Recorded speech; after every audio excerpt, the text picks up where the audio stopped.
పిలిచే బతికేమో ఇవాళ 100 ఎకరాలు సాల్ట్కి ఇచ్చారు, 1000 ఎకరాలు. అక్కడ కరవాక నుంచి తుమ్మలపాలు నుంచి గిలకల దిండిమీర స్టేషన్ వరకు కరవాక భూమి అంతా గోలే బతికాయి. బందరకోట, గిలకల దిండి, పోలాడ తిప్ప, పాతేరు, తుమ్మలపాలెం ఇవన్నీ కూడా అసైన్మెంట్ భూముల్లో మేసి ఎవరెళ్ళకి వాళ్ళకి వెళ్ళాయి సార్. టౌన్కి వచ్చాయి కాదు. ఈ చిలకలపూడి, బందరకోట ఈ పేటలన్నీ కూడా టౌన్కి బయట ఉన్నట్టుగా ఉండేది వరకు.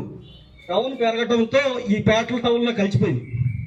కలిసిపోవడం చేత స్థలాలు లేక రైతులకి ఈ బొడ్డు రోడ్డు మీద కనిపిస్తుంది. కాబట్టి మీరు ఒరిగడ్డి కరెంటు ఫ్యాక్టరీ అనేది ఒకటి ఉంది విజయవాడ అవతల.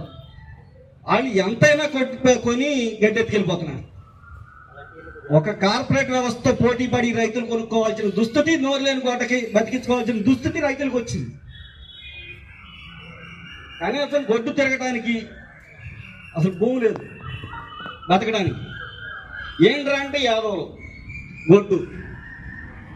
మనిషి బ్రతకడానికి చంటి పిల్లవాడి దగ్గర నుంచి పండు మొసలు తాటికెళ్లే వరకు కూడా అవసరమైన ఔషధం పాలు, పెరుగు, మజ్జిగ కన్నా. ముందు మోర్ ఇంపార్టెంట్. ఏ ఒక్క క్యాస్ట్ అయినా ఉన్నవాడి, ఏ కమ్యూనిటీ అయినా ఉన్నవాడి, మనిషి అనేవాడికి ఇస్తర్లో భోజనం కాడ కూర్చుంటే ముగిసేది పాలు, పెరుగుతుంది. వాటిని సమస్యగా కాకుండా మీరు పెద్ద మనసుతో వీటికి సమస్యని ఎలా సాల్వ్ చేద్దాం అనేది చూస్తే మా అందరికీ న్యాయం చేసిన వాళ్ళు అవుతారని కోరుతూ